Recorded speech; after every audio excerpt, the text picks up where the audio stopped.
Warahmatullahi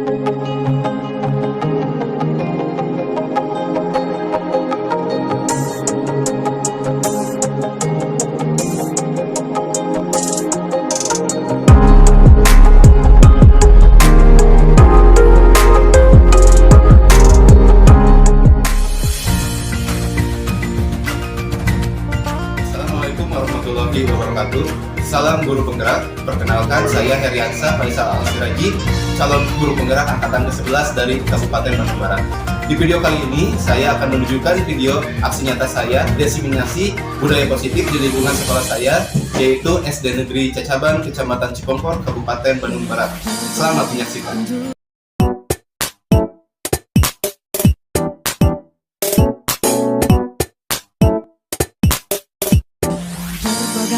Penjuru Nusantara, pendidik mulia terpanggil jiwanya, melangkah dalam satu tergerak jiwanya,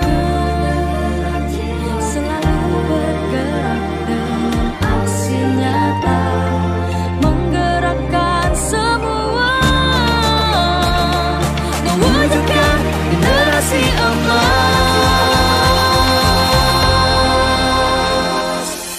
Assalamualaikum warahmatullahi wabarakatuh. Waalaikumsalam warahmatullahi wabarakatuh. Rabbi sholli wa yassirli amri wahlul 'uqdatam min lisani yafqahu qawli. Yang terhormat Ibu Kepala Sekolah SDN Cacaban, Ibu Hajah Rukmini MPD. Yang kami hormati Bapak, Ibu guru dan staf SDN Cacaban, dan tentunya yang kami hormati dan yang kami banggakan Bapak CGP calon guru penggerak, yaitu Bapak Heriansa SPD. Alhamdulillah, puji syukur kehadirat Allah Subhanahu wa taala. Salawat serta salam semoga tercurah kepada baginda besar Nabi Muhammad sallallahu alaihi wasallam. Alhamdulillah, hari ini kita bisa bersama-sama dalam acara diseminasi budaya positif oleh calon guru penggerak Bapak Heriansa SPD. Baik, Bapak Ibu guru yang saya hormati, mengawali acara, marilah kita bersama-sama membacakan Ummul Quran agar acara ini berjalan dengan lancar. Ila hadiniya wa kulli amalin sholihah bi barakati surat Al-Fatihah.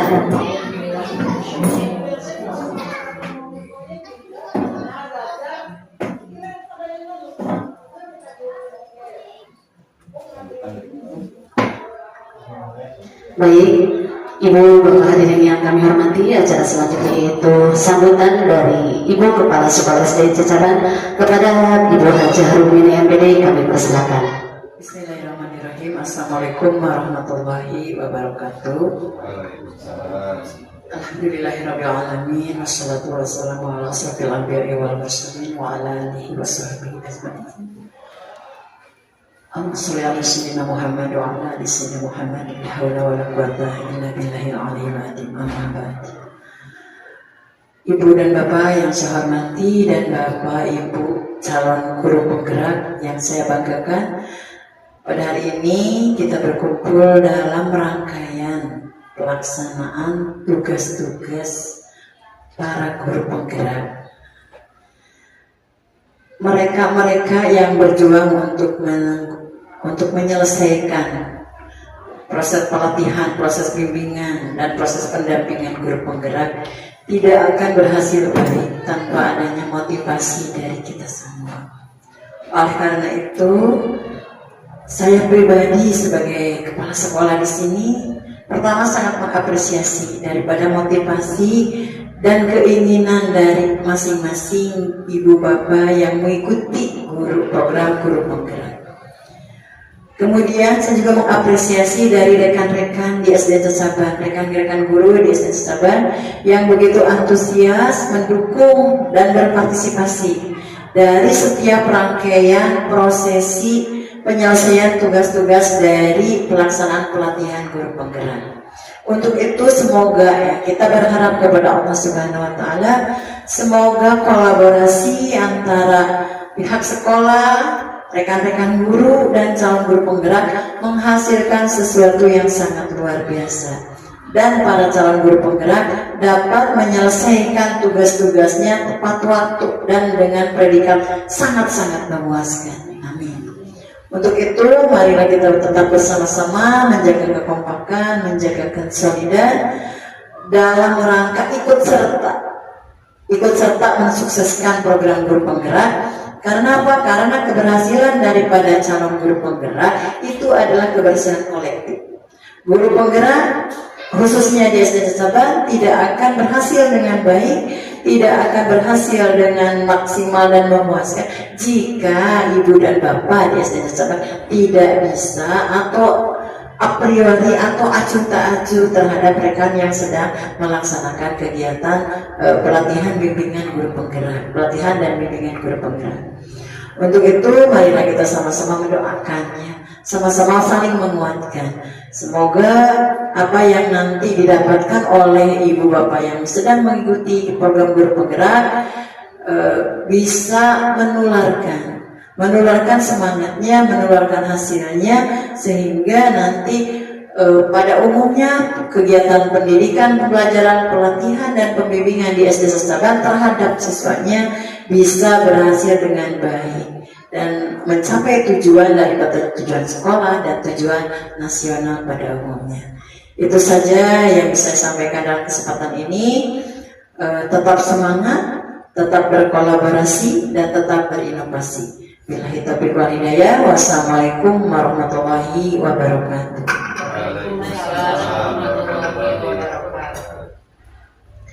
Baik, terima kasih kepada Ibu Kepala Sekolah yang telah memberikan motivasinya untuk calon guru penggerak. Luar biasa. Selanjutnya yaitu pemaparan materi oleh Bapak Heriansa SPD. Kami persilakan. Tes. Heriansa. Kan itu. Oke, masih semangat Ibu Bapak? Semangat. Aduh, Pak harus. Oke, Ibu Bapak, terima kasih saya ucapkan karena sudah bisa berkumpul di sini untuk bisa melaksanakan kegiatan aksi nyata saya, yaitu diseminasi budaya positif di sekolah SD Negeri Cacaban.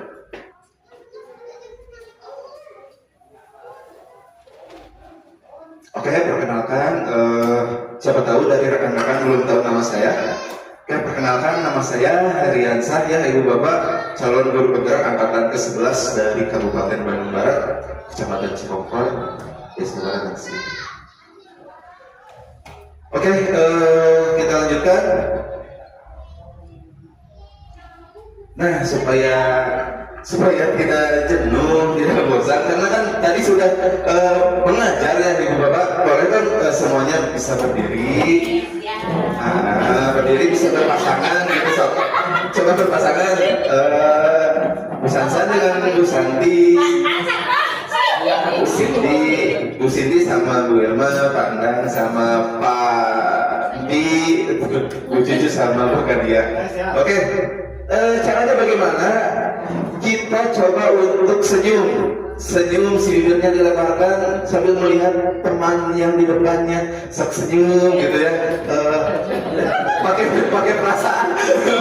Siap, bisa dilihat dengan baik-baik ya, siap. Senyum ya, 1, 2, 3, boleh senyum 30 detik. Bayangkan dia itu teman kita ya, teman kita, senyum dong. Oke, senyum selama 30 detik gitu. Saya perhatikannya, tiba-tiba bisa enak dibuka teman. Oke, 30 menit. Terima kasih Ibu Bapak, silakan duduk kembali. Nah, kan supaya senyum bahagia. Oke. Nah, sekarang sebelum kita masuk ke pemaparan materi, di sini saya ingin membuat sebuah kesepakatan di forum diseminasi ini. Yang pertama, menghargai siapapun. Jadi kita jangan melihat misalkan di sini yang lebih senior, lebih junior atau apapun, tapi kita menghargai siapapun yang ada di forum ini. Jadi tidak ada mencela atau hal seperti itu. Ya, betul Pak. Betul Pak. Iya, harus menghargai, harus sopan. Selanjutnya, menjadi pendengar yang baik. Walaupun kayaknya kata pendengar itu terasa jenuhnya Ibu Bapak, tapi kalau dua-duanya ngomong misalkan bisa masuk tuh. Tidak, Kan sama-sama ngobrol gitu. Jadi harus ada salah satu yang menjadi yang berbicara. pendengar yang berbicara. Nah, jadi di mana saya memberikan materi, Ibu Bapak boleh menjadi pendengar. Nanti juga ada giliran Bapak Ibu untuk memberikan pertanyaan dan sebagainya. Berpakaian yang rapi dan sopan, boleh dicek masing-masing. Bosnya sopan banget ya. Terus sesuai SOP. Oke, sudah rapi dan sopan ya untuk pakaiannya semuanya. Selanjutnya, bila Ibu Bapak mau ke toilet, mau keluar, tapi harus kembali lagi merenangnya. Izin dulu merenang ke abinya, kena izin dikala masuk dan keluar. Ulah keluar teh kembali deh, gitu Ibu Bapak. Oh segitu, pada izin kamar dulu begini, ya pandang, boleh gitu. Boleh makan dan minum dengan tenang. Kalau pesan ayahnya, Ibu Bapak, biar makanan anak walaupun sayana biasa sambil makan nyantai lah, diskusi orang sambil nyantai. Itu mungkin kesepakatannya. Nah, yang akan saya paparkan di sini, Ibu Bapak, ada berapa? Ada 6, Ibu Bapak. Nah, jadi seorang guru yang baik harus memiliki kemampuan dalam mewujudkan budaya positif di sekolah. Nah, di sini ada 6 materi yang ingin saya bagikan kepada Ibu Bapak setelah saya mempelajari modul 1.4 mengenai disiplin positif. Jadi di sini saya akan memaparkan tentang pertama, disiplin positif motivasi.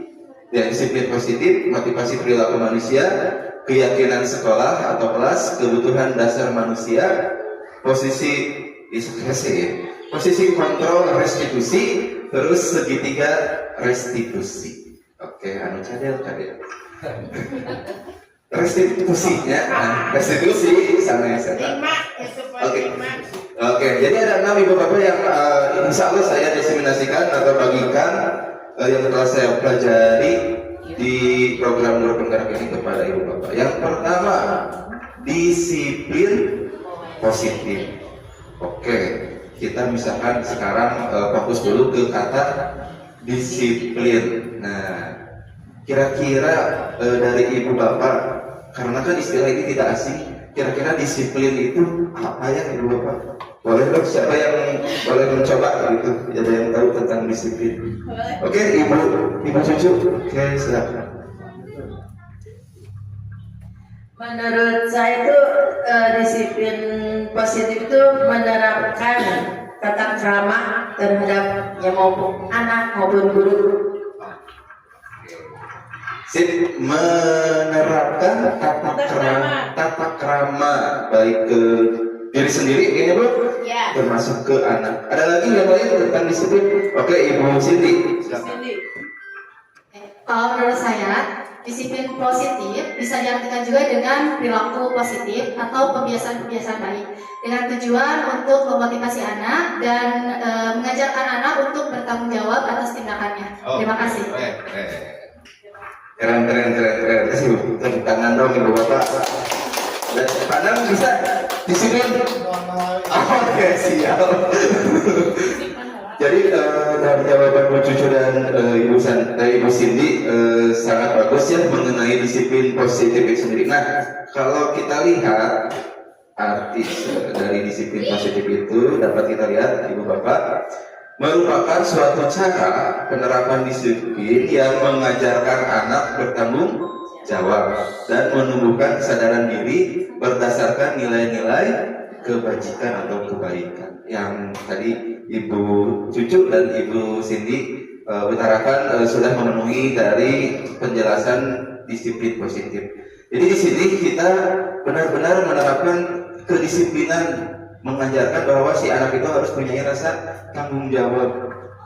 Kalau misalkan si anak tidak memiliki tanggung jawab, kayaknya disiplin positif tidak akan terjadi atau terwujud. Jadi si anak itu harus diberikan kesadaran bahwa dia itu mempunyai tanggung jawab di sekolah itu. Tak hanya main, ngumpul, datang, main, pulang, untuk begitunya Ibu Bapak, tapi memiliki tanggung jawab, rasa tanggung jawab kepada hal-hal yang positif. Itu disiplin positif.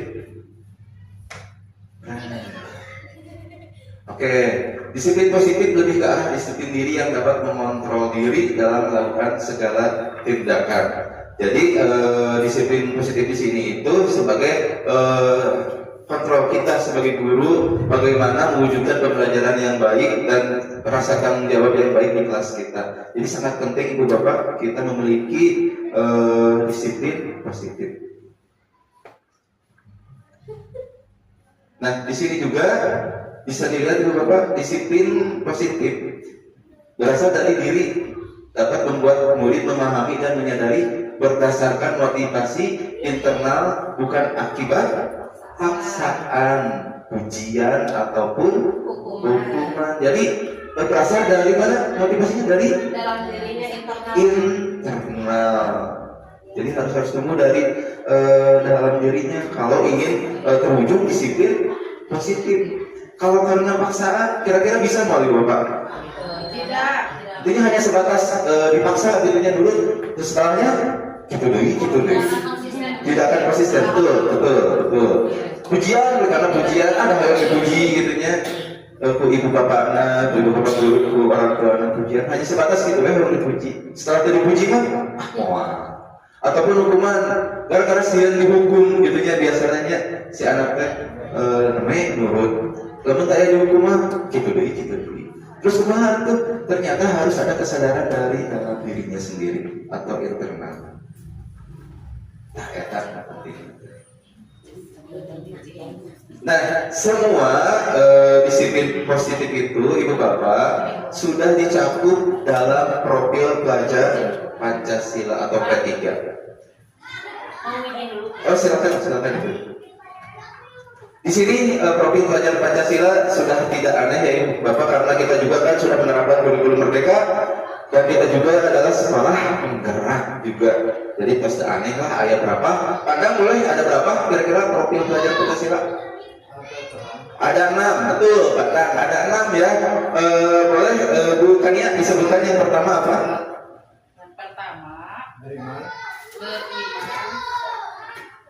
Yang pertama, beriman dan bertakwa kepada Tuhan Yang Maha Esa dan berakhlak mulia. Yang kedua, mandiri. Yang ketiga, berkebinekaan global. Yang keempat, bergotong royong. Yang kelima, kreatif. Dan yang keenam, bernalar kritis. Oke, sip ya Ibu Bapak. Jadi ini tidak hanya dipamplang saja di kelas masing-masing, hanya tempelan saja, tapi juga diaplikasikan kepada anak didik kita supaya budaya positif itu bisa dilaksanakan. Apa ada yang bisa Ibu nyanyi profil pelajar Pancasila supaya? Boleh, oke. Tepuk tangan dulu dong.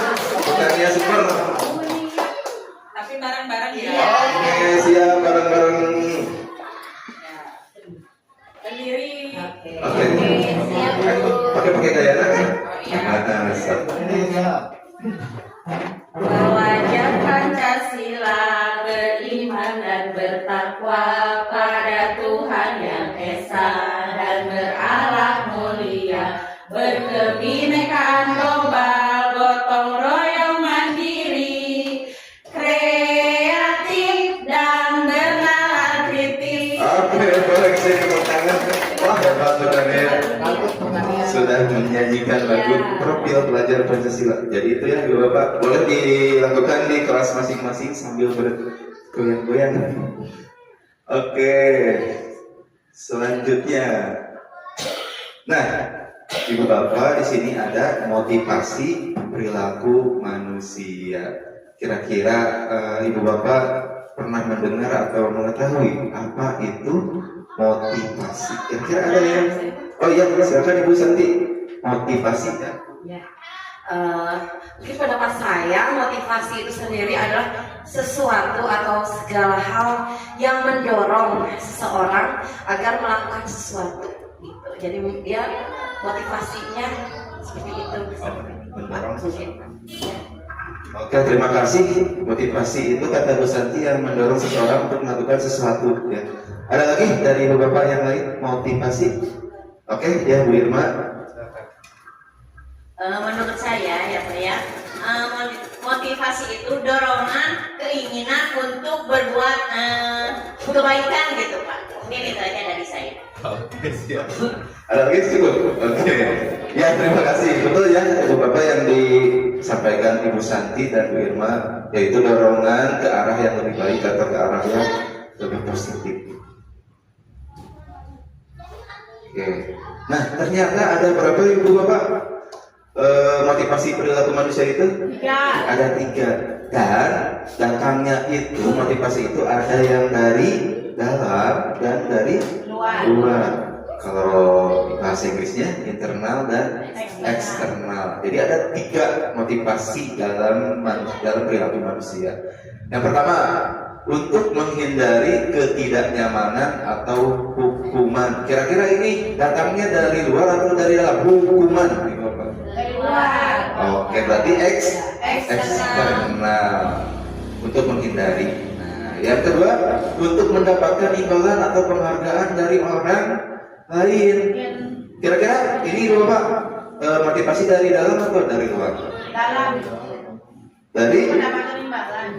iya, jadi karena adanya imbalan dia merasa atau penghargaan dia memberikan dia motivasi dari dalamnya, dari hatinya.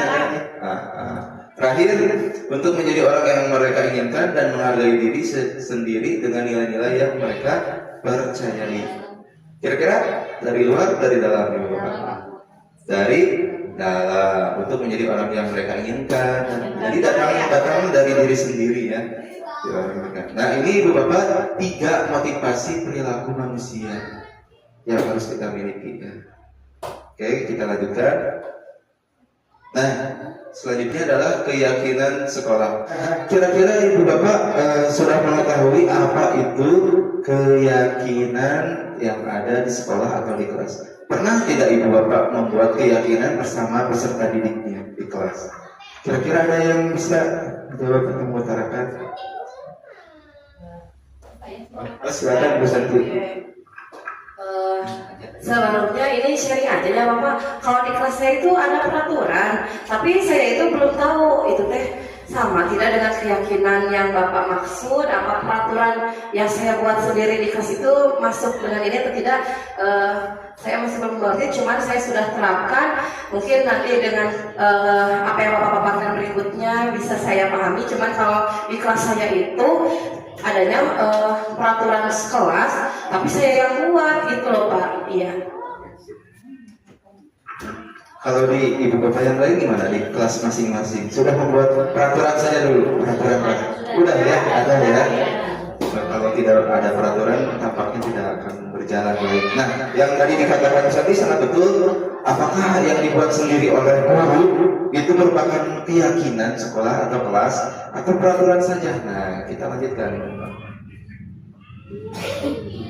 Nah, keyakinan kelas yaitu guru berperan dalam mewujudkan terbentuknya keyakinan kelas dengan adanya kesepakatan antara guru dan murid.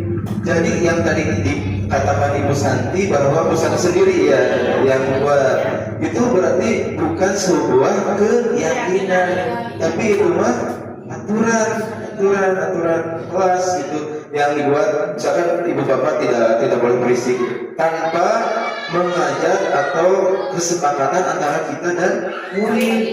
Sendiri aja kita ya. Mau tidak mau siswa kieu aturan di kelas Bapak atau Ibu. Keuntungannya budak mah nek nurut misalkan kieu hukumanana, kieu aturanana. Sebudak iya Bapak, ya mohon gitu. Tanpa diikut sertakan. Berarti itu aturan ya. Iya. Keyakinan. Nah, di sini juga saya melaksanakannya.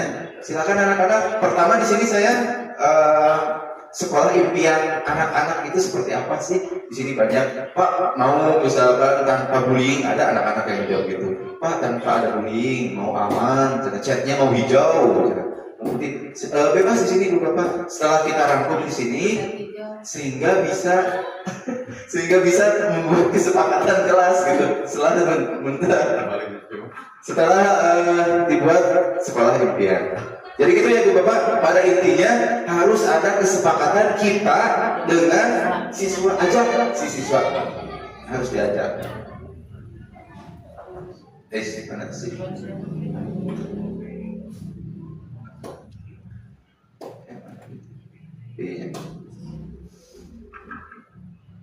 Oke, keyakinan sekolah atau kelas berupa pernyataan-pernyataan universal yang mudah diingat dan dipahami dan harus diterapkan di lingkungan sekolah.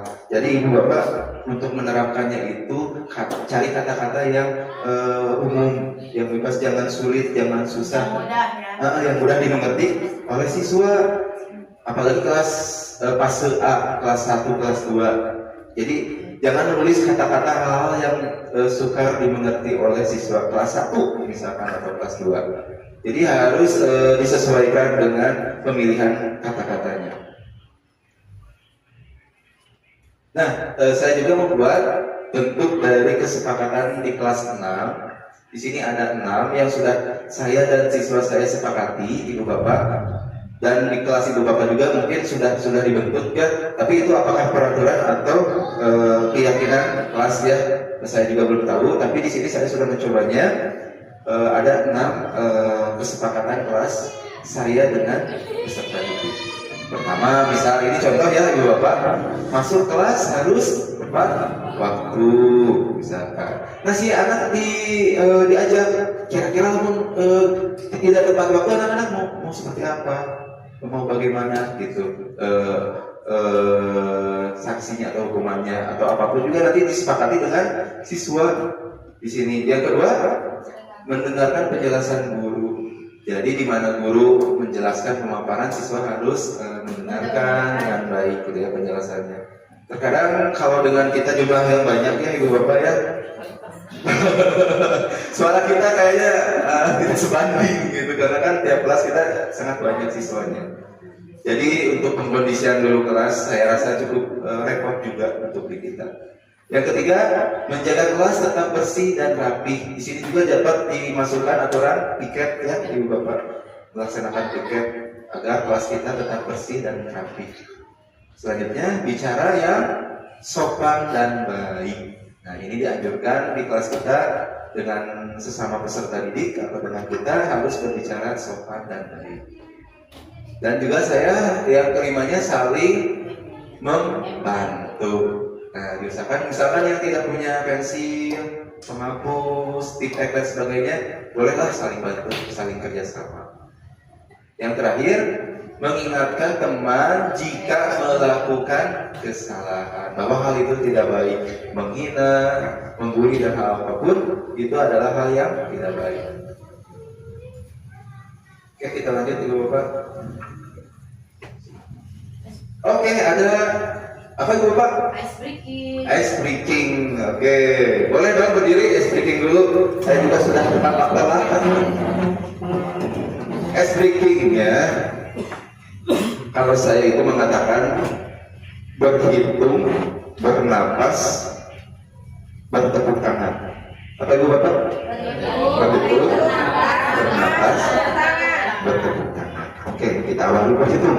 Bunyinya berarti satu, bernapas. Oke, bertepuk tangan tepuk, bang Pi. Nah, 1, tepuk 2, angkat. Perhitungan 1, berarti 2, bernapas di. Siap. Konsentrasi, siap. 1, 2, 3, mulai. 1, 2, 3. Duduk.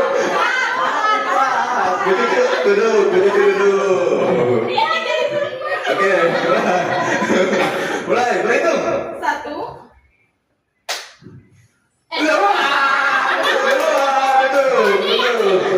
Siap, mulai. 1.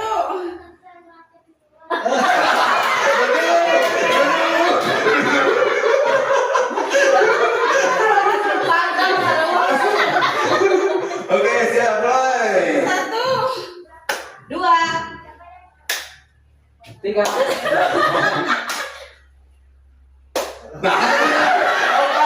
Empat duduk berarti. Tidak mulai nanti. Mulai. 2, 3. 5. Di sini salah sini. Ah, tilu tiga mulai ke hebat mulai.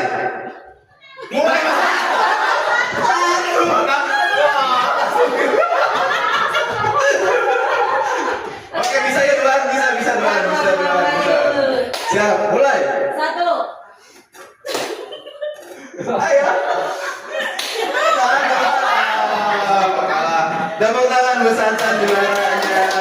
Aduh. Luas ya.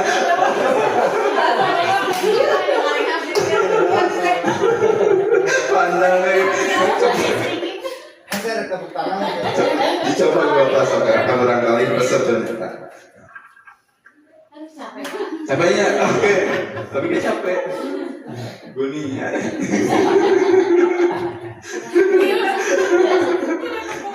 Oke, terima kasih Ibu Bapak. Kita lanjutkan.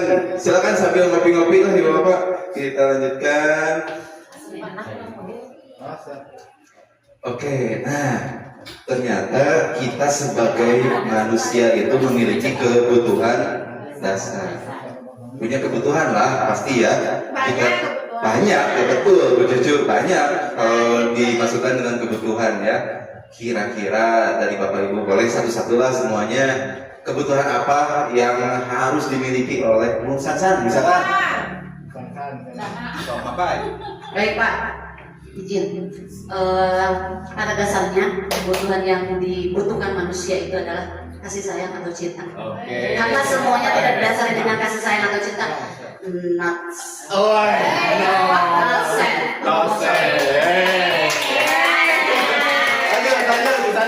kebutuhan anak. Kebutuhan yang sangat mendasar dimiliki oleh manusia, kebutuhan tentang uang, karena segala sesuatu tidak akan berjalan tanpa adanya uang.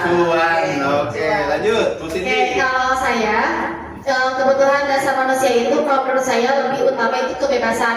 Karena tanpa adanya kebebasan kita akan sulit untuk berekspresi. Contoh kecilnya misal saya ingin melakukan kegiatan di sekolah. Pramuka misalnya. Misal pramuka, dan ternyata misalnya dari pihak atas atau ada beberapa pihak yang bilang ini tidak boleh dilakukan karena ada kendala misalnya mungkin entah itu dari dana ataupun dari kebutuhan yang lainnya. Jadi ya fasilitas. Jadi yang paling utama itu adalah kebebasan. Oke, bagus. Boleh.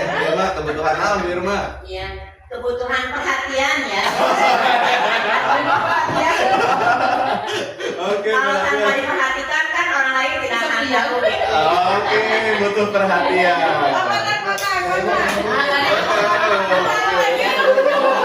Oke, sampai Cucu.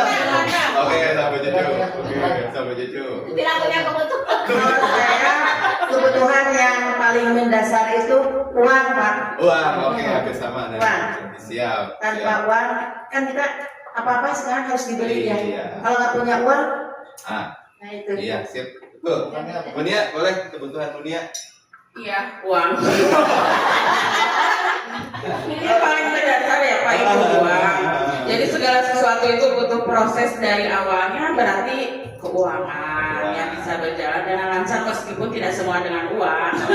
Tapi kebanyakan lebih lancar, lebih mulus dan juga dengan cara gitu ya dengan uang. Keren. Oke. Assalamualaikum warahmatullahi wabarakatuh. Waalaikumsalam. Setelah mendengar dari pemaparan Pak Heri dan Ibu-Ibu mengenai kebutuhan, saya kira kebutuhan yang kita butuhkan itu semuanya dibutuhkan. Ya. Yang pertama kita butuh kasih sayang, gue yakin itu ya. Kita semua butuh kasih sayang. Di sisi lain kita butuh keuangan. Karena kita memberikan kasih sayang itu tidak bisa tanpa dengan keuangan. Selanjutnya sesuai dengan gambar yang di depan, itu yang lebih utama sebenarnya rumah. Nah, rumah. Nah, karena kita itu membagi kasih sayang itu dari rumah sebenarnya. Suami, istri, Tidak ada uang, kan berusaha kita tuh dan berpikirnya di rumah dulu. Nih berpikir di rumah mau cari uang kemana? Gitu. Kalau tidak punya rumah bagaimana? Di kolom jembatan Bu. Hanya itulah dari saya. Ya, siap. Terima kasih. Boleh tepuk tangan dulu kita semuanya. Oke, Bapak ya, kebutuhannya beraneka ragam, tapi kebanyakannya itu uang. Pak Heri, cina. Oke. Kebutuhan dasar manusia itu uang. Oke. Nah, sehingga timbul di sini sebuah pernyataan Ibu Bapak ya. Ketika seorang murid melakukan suatu perbuatan yang bertentangan dengan nilai-nilai kebajikan atau kebaikan atau melanggar peraturan, hal itu sebenarnya dikarenakan mereka gagal memenuhi kebutuhan dasar mereka. Jadi tanpa disadari bahwa murid tersebut itu sebenarnya telah gagal memenuhi kebutuhannya dasar mereka sendiri, Bapak. Itu maksud dari pernyataan tersebut. Nah, yang telah tadi kita sepakati di sini dapat saya uraikan kembali, kebutuhan dasar manusia itu butuh untuk bertahan hidup. Ibu bapak, intinya kita itu butuh itu untuk apa? Untuk bertahan hidup pastinya. Nah kalau sudah innalillahi mah buat apa tuh? Ya kan? Uang, mobil, motor, mau ngirim negaranya. Bukan. Kain kapan saja. Tetapi selama kita hidup, untuk bertahan hidup pasti punya kebutuhan. Dan tadi juga sudah diutarakan kasih sayang pasti ya. Karena manusia itu tidak lepas dari adanya rasa kasih sayang. Selanjutnya rasa diterima. Rasa diterima. Kurang misalkan tidak enak ya ibu bapak kalau kita misalkan di sekolah dengan rekan atau dengan murid kalau kita pas masuk ke kelas tidak diterima, diabaikan oleh murid, rasanya seperti gimana ya? Namun di sekolah ya. Kan? Atau kita tidak diterima oleh misalkan atasan, padahal kita sudah maksimal sebagai guru gitu, tapi oleh atasan tidak diterima. Nah itu untuk Pak. apa? Tidak dianggap. Tidak dianggap. Tapi alhamdulillah ibu bapak kita dengan ibu kepala diterima dengan baik ya ibu bapak. Nah, kebutuhan kita juga diberikan dengan penuh maksimal. Alhamdulillah. Iya, itu kan kebutuhan kita ya ibu bapak. Oke, kita juga ternyata butuh penguasaan, butuh menguasai ya ibu bapak. Bukan berarti kita menjajah hanya ibu bapak. Nah itu artikan penguasaan itu seperti apa? Penguasaan itu di sini misalkan kita di kelas, di kelas belanja ibu bapak. Ya, di kelas Pak. Di kelas itu kita harus memposisikan bahwa kita yang berkuasa, yang menguasai apapun gitu ya ibu bapak. Jangan sampai kita dikuasai oleh siswa. Ngatur murid. Bapak, yang kia. Misalkan olahraga, bapak yang misalkan kalapang tadi itu, bapak yang tentu konsisten gitu bapak. Padahal kita kan punya perencanaan ya di awal kan kita harus lihat perencanaan. Ulah sampai kita dikuasai oleh murid, keseenakan murid gitu toh. Jadi kita juga harus memiliki jiwa berkuasa, penguasaan di sini. Bukan berarti menjajah, bukan berarti menjajah, menyiksa murid bukan berarti. Terus kebebasan, ya tadi ya Ibu Cindy ya kebebasan berekspresi, kebebasan kita. Tapi kebebasan ini kalau tanpa kita diberikan dana, misalkan atau apapun yang bisa membantu kebebasan ini, tampaknya kebebasan tidak akan terwujud. Kebebasan harus ada dibantu dengan kolaborasi. Nah tadi uang itu Pak. Iya, betul berkaitan dengan uang, dan kebutuhan dengan kesenangan ya ibu bapak, bahwa kita butuh healing-healingnya, butuh lah healing, refreshing gitu ya, butuh ya ibu bapak, butuh itu juga butuh. Betul. Jadi semuanya membutuhkan. Oke. Nah, di sini ibu bapak saya memiliki sebuah kasus, studi kasus. Di sini saya menyebutnya Ibu Julaiha. Nah, Ibu Julaiha, guru wali kelas 6, sedang bingung menghadapi ulah salah satu murid di kelasnya. Jadi Ibu Julaiha itu sedang bingung ibu bapak menghadapi salah satu murid, si Tommy, di kelasnya. Kenapa? Beberapa anak telah mengeluhkan si Tommy yang seringkali meminta bekal makanan siang mereka dengan paksa. Nah kita garis bawahi dengan paksa, meminta bagi paksa ya si Tommy ya. Ibu Julaiha kebingungan ya. Jika ibu bapak berada di situasi seperti Ibu Julaiha, kira-kira apa yang akan ibu lakukan atau bapak lakukan dengan menghadapi siswa seperti si Tommy merebut makan siang temannya, begitu juga dengan cara paksa? Kira-kira kalau ibu bapak di posisi Ibu Julaiha, apa yang akan ibu bapak lakukan? Boleh? Ada yang mau mencoba? Baru Santi, ya boleh. Boleh, silakan Bu Santi. Bismillahirrahmanirrahim. Mungkin ketika saya memposisikan diri sebagai Ibu Julaiha, saya akan mengajak peserta didik saya yang si Tommy ini agar berbicara di ruangan tertentu dengan dua mata gitu loh Pak. Jadi supaya alasannya kalau di kelas mungkin ada temannya yang lain, jadi dia merasa gimana gitu ya psikologisnya. Jadi saya ajak ke ruang guru, lalu saya telisik kira-kira nak apa nih yang melatar belakangi Tommy berbuat demikian.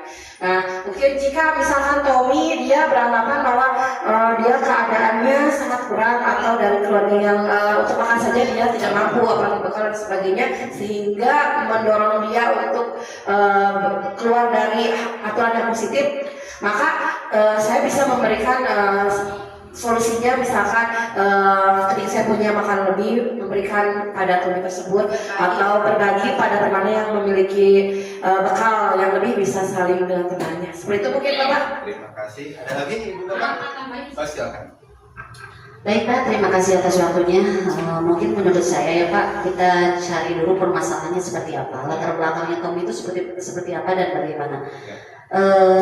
Mungkin Tommy ini anak yang membutuhkan perhatian khusus dalam dia merasa ingin diperhatikan atau misalkan kurang kasih sayang di rumahnya. Jadi dia di kelas itu berusaha untuk memunculkan dirinya dengan cara yang kurang baik gitu Pak. Jadi mungkin seperti itu Pak. Terima kasih. Oke, terima kasih. Ada lagi yang mau menambahkan? Ibu Siti, Bapak silakan. Terima kasih ke Pak Heri atas waktunya. Begini menurut pendapat saya, benar kata Ibu Santi dan Ibu Sansan tadi. Bahkan bila mana kita sebagai posisi Ibu Julaiha yang pertama sebagai guru, kita harus memahami perilaku apa yang dikerjakan Tommy itu. Yang pertama, kita harus memberikan perhatian yang khusus bagi orang tersebut sesuai dengan tadi Ibu rencanakan atau betul sampaikan. Yang selanjutnya, Tommy tersebut itu harus diberikan, selain daripada perhatian khusus, itu diberikan kepercayaan agar rasa di dalam hati itu timbul bahkan dia itu dipercaya sama guru dan sama teman-temannya. Rupanya selain daripada itu bisa guru lain yang menambahkan. Hanya itulah yang dapat saya sampaikan. Terima kasih Ibu Bapak semuanya atas pandangannya mengenai bagaimana kita memposisikan apabila kita berada di menjadi Ibu Julaiha. Nah, kira-kira apa alasan dari melakukan hal itu? Nah, ini Ibu Bapak jawabannya. Nah, yang pertama alasan Tommy melakukan hal tersebut mungkin pertama karena ia lapar, Ibu Bapak lapar. Dan orang tuanya tidak membawakannya bekal makan siang. Maka kebutuhan dasar yang sedang dipenuhi oleh Tommy berusaha adalah kebutuhan untuk bertahan hidup. Yang tadi saya sudah jelaskan bahwa manusia itu kebutuhannya yaitu butuh bertahan hidup. Nah, berkaitan dengan Tommy tadi, ternyata orang tuanya itu tidak memberikannya bekal, sehingga si Tommy lapar. Sehingga merebut makanan temannya yang seperti itu dengan paksa. Pertama itu. Yang kedua, karena dia merasa senang temannya jadi memperhatikan dia. Jadi betul kata pandang tadi ya, butuh perhatian dan di sini kasih sayang dan rasa diterima. Jadi si anaknya terkadang butuh diperhatikan, bagaimana cara namanya, guru, orang tua gitu membuat apa hal apa. Sehingga si Tommy juga ingin seperti itu diperhatikan, ya diambil bekal makan temannya gitu, supaya diperhatikan ke gurunya ya, ke teman-teman lainnya ya, itu si Tommy. Karena dia itu membutuhkan kasih sayang dan rasa diterima. karena orang tuanya di sini kurang memberikan rasa perhatian ternyata. Jadi butuh, itunya anaknya simple sih, diperhatikan, diberi kasih sayang. Si anak. Oke, selanjutnya karena temannya jadi takut dengan dia dan tadi penguasaan dia. Jadi karena dia ingin berkuasa, wah jadi Jagger cenanya, orang perlu jadi Jagger ya berkuasa. Nah, preman kelas. Nah, sehingga si Tommy melakukan hal tersebut dulu Bapak, mengambil makanan secara paksa karena merasa berkuasa. Di kelas 6 juga ada, saya panggil Golden Boy ya dulu Bapak. Oke, yang keempat, alasan keempat karena dia merasa bosan dengan bekal makanan yang dibawa ibunya dari rumah. Tadi tahu di tempe di tahu tinggal rencana pas dia ke macam-macam sosis, ayam, mie, wah, ayo tempe hungkul misalkan hiji atau tahu hungkul tempe durinya. Jadi pasti kan sifat manusia merasa bosan gitu. Sehingga di sini kebutuhannya akan kebebasannya itu tidak ada. Sehingga kami melakukan hal tersebut. Jadi harus bervariasi ya Ibu Bapak. Ini juga bisa kita terapkan untuk anak kita sendiri ya, tidak untuk murid. Supaya tidak jenuh. Abi mah ayo wae. Oke, kelima, karena ia melakukan karena iseng wae, senang eta mah. Dan dia menikmati ekspresi wajah teman-teman. Anak teh begitunya. Resep ningali anu kesusahannya, babaturan mana ya teh resep gitu sedih, cerita mun teu nyerikan babaturan mana teh asa kumaha. Gitu eta babaturan. Budak teh. Pasti di ibu bapak adanya anak yang seperti itu. Kalau tidak melakukan hal-hal gitu teh jika itu kurang gitu. Nah si Tommy juga gitu, ingin menikmati ekspresi wajah temannya yang kesal, ingin menikmati cenanya. Karena dia ingin berusaha memenuhi kebutuhan kesenangannya, jadi seneng gitu, iseng gitu tuh seneng gitu si Tommy mah. Nah itu si Tommy nya. John. Setiawan, benar. Jadi kalau tidak sekali melakukan lagi tak itu masuk, jadi seneng gitu. Hobi gitu. Oke, Bapak, barusan kita lanjutkan. Di sini ada posisi kontrol restitusi. Oke, posisi kontrol restitusi. Kita sebagai pendidik pasti punya posisi kontrol, pastinya untuk mengkontrol anak didik kita. Nah, oke, betul pandangan. Jadi di sini harus seimbang, harus sesuai dengan aturan. Seimbang yang dinamakan menyeimbangkan. Nah, sebagai guru, nah kita kan di sini semuanya sebagai guru pendidiknya, ya Pak Pampi ya. Oke. Ternyata kita itu memiliki 5 kebutuhan posisi kontrol restitusi nanti yang 5 Ibu Bapak. Yang pertama, guru sebagai penghukum. Nah, kira-kira kita tuh sebagai pembunuh atau bukan ya? Nanti ada penjelasannya. Nah, pertama guru sebagai penghukum, kedua guru sebagai pembuat merasa bersalah. Jadi si budak teh gara-gara anak kita, jadi si anaknya merasakan bersalah gitu ya. Bisa ya guru gitu. Terus guru sebagai teman, CS-an yang teman yang muridnya, bestian murid bisa gitu, jadi teman. Terus guru sebagai pemantau. Ibu kepala juga bisa pemantau. Iya. Pemantau terus. Ya. Oke, yang terakhir, guru sebagai manajer. Nah, manajer di sini bukan manajer sepak bola atau di perusahaan-perusahaan ya, Bu Pak. Tapi nanti kita bahas di sini. Nah, mana? Nah, di sini Ibu Bapak kontrol guru sebagai penghukum. Di sini contoh-contohnya ada Ibu Bapak.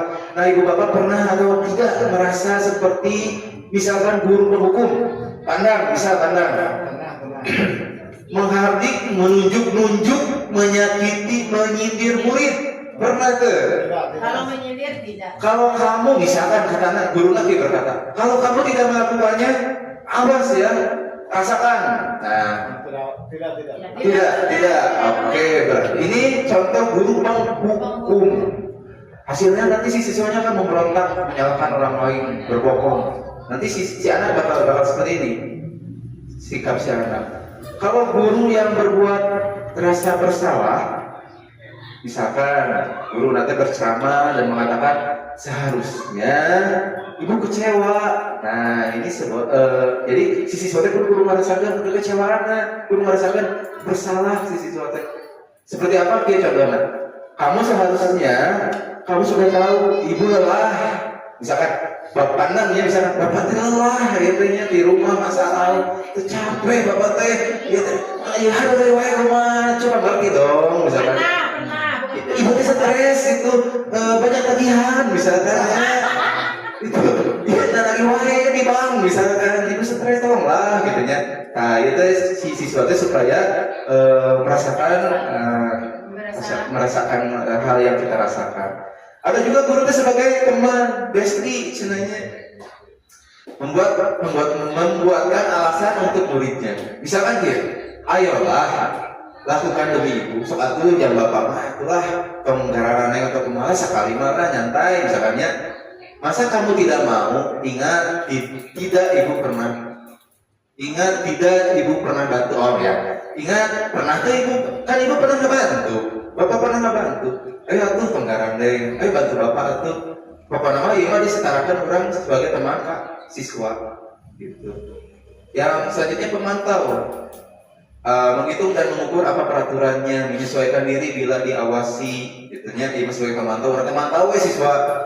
Misalkan kita sebagai guru oleh kepala sekolah juga sama, bisa dipantau ke kaca-kaca, misalkan itu omongnya dilihat-lihat data dipantau juga. Pantau itu ya Pak. Terus manajer di sini mengajukan pernah, misalkan si siswa punya kesalahan, punya hal yang tidak sesuai itu ditanya dulu ibu bapak. Misalkan datang kesiangan, jujur, hukum misalkan pusat 10 kali, misalkan kuringan lapang, tanpa ditanya si anaknya kunaon gitu. Nah, misalkan, dek kenapa dek kesiangan, misalkan. Kan itu mah bisa terbuka ya siswanya masalah apa? Bapak saya misalkan macet atau ban motor bapak saya kena paku, misalkan motor mogok atau apa. Jadi itu sebagai manajer mah itu misalkan penghukum tadinya awas kamu misalkan lari kamu 10 putaran, pusat kamu kesiangan pusat kamu. Nah gitu ya. Tapi kalau sebagai manajer kita tanya dulu baik-baik, deh kenapa kesiangan? Nah gitu dia tanya dulu. Seperti gimana? Apa yang kita yakini, apa yang bisa kau kerjakan untuk memperbaiki masalah ini? Kan kita sudah membuat kesepakatan kelas deh, misalkan kira-kira hal apa yang anggap kamu salah gitu. Jadi diajak baik-baik dulu, ya ibu bapak ditanya baik-baik dulu kalau sebagai manajer. Nah, maka ibu bapak resapi, kira-kira ibu bapak yang mana selama ini memposisikan kontrol terhadap siswa, apakah penghukum, pembuat bersalah, teman, pemantau, atau manajer? Hanya ibu bapak dan Allah Subhanahu Wa Taala mungkin, atau semuanya diborong, bisa ya? Poin 1 tidak. Diborong bisa semuanya. Itu hanya ibu bapak dan Allah Subhanahu Wa Taala yang tahu. Ya. Nah, di antara kelima posisi itu ternyata ibu bapak yang harus kita bisa lakukan itu yaitu harus kontrolnya itu sebagai manajer. Oke, sip. Sebagai manajer.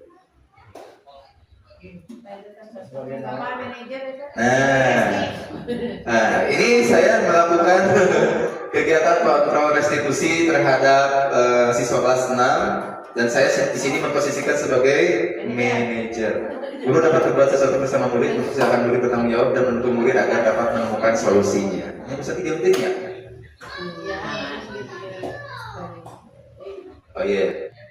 Nah, posisi kontrol restitusi. Nah, jadi di sini sebagai posisi manajer mengacu pada. Selain itu, ya. Dosen mengajar pada sendiri yang dapat menjadikan murid sebagai manajer bagi dirinya sendiri sehingga dapat tercipta identitas positif pada diri murid itu sendiri. Jadi si murid itu kalau kita melakukan secara manajer, dia pun dirinya dia sendiri pun akan menciptakan diri sebagai manajer itu sendiri. Tanpa disadari sisi murid itu bahwa dia juga akan bisa menjadi manajer, Ibu Bapak. Kalau kita memposisikan sebagai manajer. Oke, selanjutnya terakhir ya ini. Oke, di sini ada segitiga restitusi. Oke, ini upaya-upaya untuk melaksanakan kegiatan-kegiatan tadi, Ibu Bapak. Nah, tahapan dalam segitiga restitusi, kalau kita menghadapi permasalahan terhadap murid-murid, pastinya Ibu Bapak dalam setiap hari ada permasalahannya dengan murid-murid, pastinya. Nah, ini Ibu Bapak caranya kita menggunakan 3 cara ini supaya kita bisa menyelesaikan masalah itu. Pertama, menstabilkan identitas dulu. Jadi kita distabilkan dulu si budak tanya baik-baik, bicara ke tempat, misalkan berdua, ya kemana aja baik-baik lah, sok stabilkan lah identitasnya, gitu ya. Selanjutnya, validasi tindakan yang salah. Dek, kamu kesepakatan kita yang kemarin gimana gitu. Terus tindakan kamu yang salah kira-kira apa? Baik-baik gitunya, ditanya lagi, validasi lah tindakan yang salahnya itu apa. Setelah distabilkan, terus divalidasi. Terus menanyakan keyakinan. Terakhir, setelah semuanya dilakukan, ingat ingat tidak yang sudah kita sepakati sebelumnya di kelas, apa yang harus dan tidak harus kita lakukan gitu. Dan si anaknya supaya berpikir, oh iya Pak, kita kan tidak boleh bolos, tidak boleh kesiangan. Nah itu, jadi ada 3 tahapan yang akan kita lakukan menghadapi hal-hal yang tidak baik dari siswa dengan segitiga restitusi, gitu Bapak. Oke, di sini pertama menstabilkan identitas. 5 menit. Oke, fantastis. Menstabilkan identitas. Nah, di sini yang tadi saya berikan di segitiga restitusi itu ada menstabilkan identitas. Dilakukan berdasarkan prinsip bahwa membuat kesalahan adalah bagian dari proses. Nah, misalkan dia sih Pairel, ya Ibu Bapak, tadi siswa. Jadi saya ke Pairel, kan di sini Pairel itu kebetulan masalahnya itu tidur saat jam pelajaran. Di sini si Pairel itu. Jadi saya tanya dulu baik-baik ke si Pairel bahwa Pairel semua orang juga pasti bisa melakukannya, hanya pernah melakukan jadi bukan merasa bersalah gitu. Pairel udah merasa bersalah karena semua orang juga bisa wae melakukan hal tersebut, itu bisa wae. Jadi si anak tiba langsung salah Pairel gitu, nah tidak di kelas gitu. Tapi orang teh Pairel dah hal itu teh bisa wae terjadi itu siapapun juga tidur di kelas teh gitu nya. Stabil kedelah, santai lah si siswa teh. Terus berbuat salah itu hal yang manusiawi. Betul kan ya Ibu Bapaknya? Setiap orang pasti melakukan kesalahan, termasuk murid-murid kita pasti melakukan kesalahan karena itu manusiawi. Dan proses pembelajaran di sekolah itu memperbaiki yang salah menjadi lebih baik, ya Ibu Bapak. Oke, selanjutnya setelah tersebut divalidasi tindakan dengan cara mengingat kesepakatan yang sudah kita lakukan bersama-sama, gitu ya. Oke. Nah, seperti ini, kamu pasti punya alasan mengapa melakukannya, apa yang penting bagi kamu. Kamu boleh tetap berusaha menjaga sikap itu, tapi tambahkan sikap yang lain yang baru. Maukah kamu belajar cara lain untuk mendapat yang kamu butuhkan tanpa harus memukul, misalkan gitu. Jadi sudah menanyakan keyakinan. Nah, ini Sahir dengan memberi pertanyaan bermakna kepada murid atau anak untuk menunjukkan motivasi secara intrinsik. Intrinsik itu yang dari mana Ibu Bapak? Dari dalam ya, sehingga mampu mengaitkan keyakinannya dengan tindakan yang salah. Intinya di sini kita sebagai manajer harus bisa baik-baik, hati ke hatinya, santai gitu dari sesuatu. Nah, seperti apa menanyakan keyakinannya? Apa nilai yang kita percaya di sekolah kita? Nilai apa yang telah kita sepakati dengan kesepakatan kita? Kelas yang ideal itu seperti apa sih? Gitunya. Jadi kita bertanya-tanya seperti ini, meyakinkan dulu.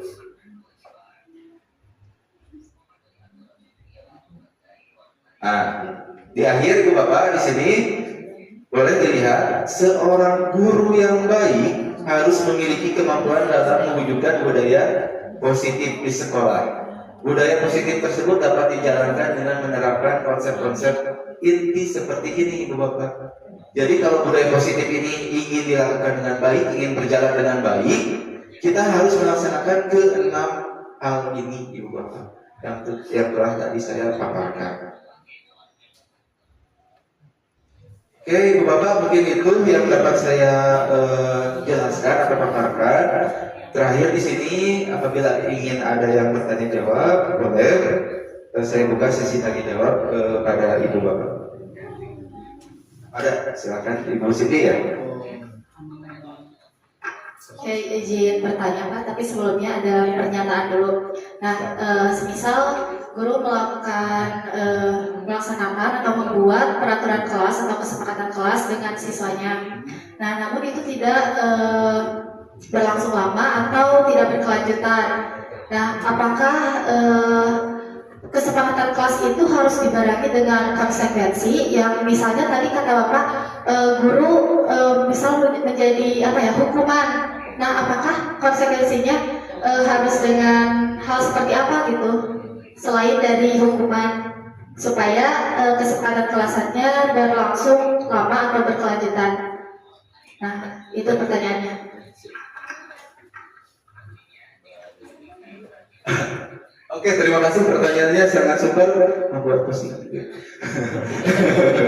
Oke, terima kasih Bu Siti. Jadi bagaimana agar aturan itu bisa berlangsung lama berkelanjutannya tanpa ada hukuman, konsekuensi hukuman. Oke, kembali lagi pertama, agar berjalan dengan baik hukuman kesepakatan tersebut ya.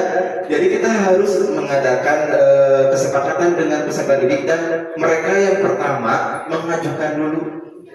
Jadi kalau pelakunya siapa di kelas teh? Kita kan dengan murid. Kalau pelakunya yang membuat aturan, Bapak rasa saya rasa mereka pelaku akan melaksanakan dengan baik sendiri. Kalau misalkan sama guru tidak boleh kesiangan, misalkan jangan makan di kelas, jangan buang sampah. Tapi si siswa hanya angguk gitunya.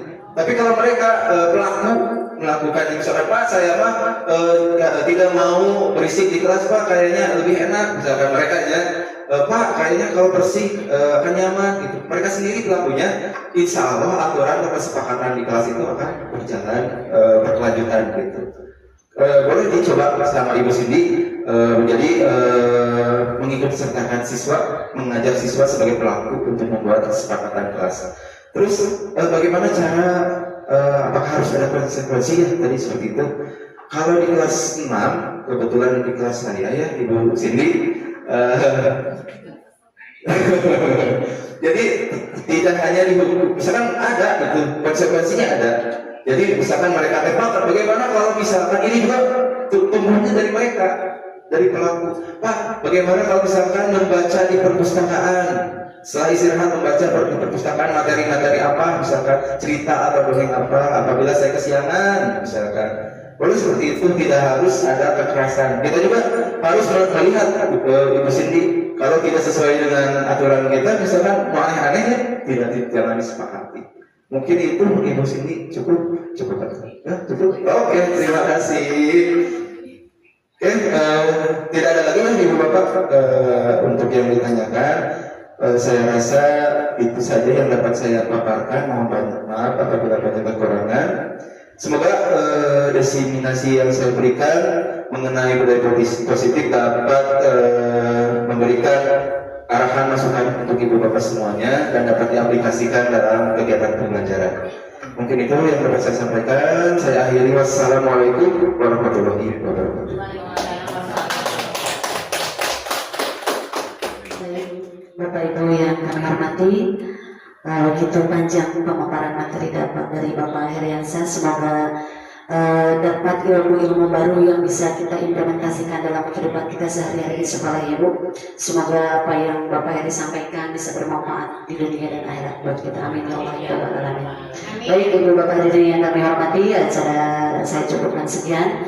Wabillahi taufiq wal hidayah. Wassalamualaikum warahmatullahi wabarakatuh. warahmatullahi wabarakatuh. Perkenalkan, saya Siti Resa Amelia, wali kelas 1 SD Negeri Cacaban, ingin mengucapkan terima kasih kepada Bapak Heriansah yang sudah memberikan ilmu dan pemahaman tentang budaya positif yang sangat berguna khususnya untuk saya, umumnya untuk warga sekolah SD Negeri Cacaban. Semoga dapat saya aplikasikan di kelas maupun di lingkungan sekolah. Sukses selalu dan terus semangat. Wassalamualaikum warahmatullahi wabarakatuh. Saya tentang diseminasi budaya positif di lingkungan sekolah saya. Semoga video ini dapat menginspirasi teman-teman semua. Akhir kata, semoga tergerak, lekas bergerak, dan mari menggerakkan. Wassalamualaikum warahmatullahi wabarakatuh. Bangsa Indonesia.